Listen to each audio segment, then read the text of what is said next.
2019's Frozen 2. Anna, Elsa, Kristoff, Olaf, and Sven leave Arendelle to travel to an ancient autumn-bound forest of an enchanted land. They set out to find the origin of Elsa's powers in order to save their kingdom. Directed by Chris Buck and Jennifer Lee. Story and screenplay both by Jennifer Lee. Alright, welcome to the American Recut. I'm Nick. I'm Brendan. Let's get into Frozen 2, the non-spoiler review. Yeah. As always, we do have our ways that we go through it, which we'll begin with the story for this one. I felt like the story for the beat by beat on this one was a little bit more loose than you might expect, especially from... let me rephrase that. The story on this one is a bit unconventional for Disney especially, I would say. Huh. Could I ask in this segment why you think that is, or would that be spoilery? It'd be kind of spoilery, but all the same though. There's no traditional villain in this one per se. No. It's much more focused on the individual emotional journeys of the characters than on an overall larger journey. Yeah. And generally, it kind of deals much more with emotional beats than with story beats. That's a good point. I agree. Yeah, the premise was a little weird. It left me confused in some areas. Not quite as good as the original Frozen, in my opinion. But then again, this is a sequel to a children's movie, so I shouldn't be coming down too hard on it. But all the same, what did I just watch? I'm in the opposite boat, where I feel like this is significantly better than the original Frozen, if only because they bothered to take time with each character's emotional state. Oh, okay. But speaking of the characters, the cast of Frozen 1 do all return for Frozen 2. Generally, there are a few throwaway side characters or like little mascot-y type characters, but they generally aren't important to the story. Not at all. Benign. They're fun. There are some odd choices that are made with Elsa in particular, which I'll get into in the spoiler part. But generally, you can expect characters to play out more or less the same, though I would say that Olaf is significantly better in this than in the first. And Kristoff is arguably more one-dimensional.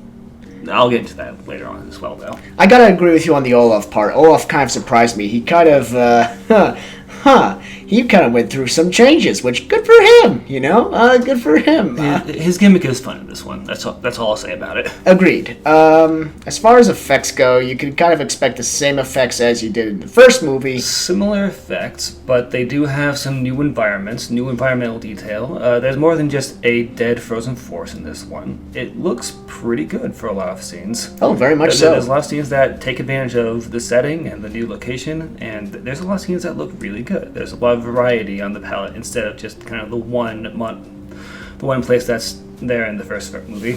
Yeah, no, I mean, they definitely expand upon the horizons, and it's pretty to see. It's very lovely. They do go a little over the top in a scene or two for the show-stopping numbers. Sure. But this to be expected. Yeah. Finally, themes. This one does have a lot of themes they throw at the audience. They did, yeah. Even for a kids' movie, I was kind of surprised what kind of themes they laid out there. There are some themes that are a bit daunting for an animated movie to take on, which credit to them for trying to take those on. Yeah, definitely. Generally, the themes are fairly tasteful with how they're played out, though there are some unintended themes they play with, which I'll get into later on. Sure. And I think that's all of our categories. So, Brendan, let's start with you. Would you recommend this movie, yes or no? Yeah, I would recommend this movie. Going back to what we were talking about with effects, it's pretty to look at, and it's kind of fun and interesting to see some of the themes they take liberties with here. So if anything else, go ahead and watch it.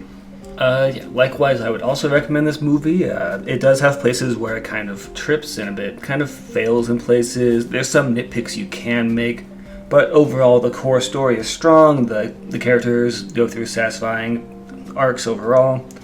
And generally, I think that the story works well enough on its own that it's not a horribly disappointing sequel like you get so often. It's pretty decent. It is, yeah. It's not really too terribly cookie-cutter safe, which it's a refreshing change of pace to see. But I will say, we'll get into that later. Both speaking of nitpicks, both Nick and I have grievances we want to air about the story, so with nothing else in mind, let's proceed to the ramble. Yep, join us after the skip.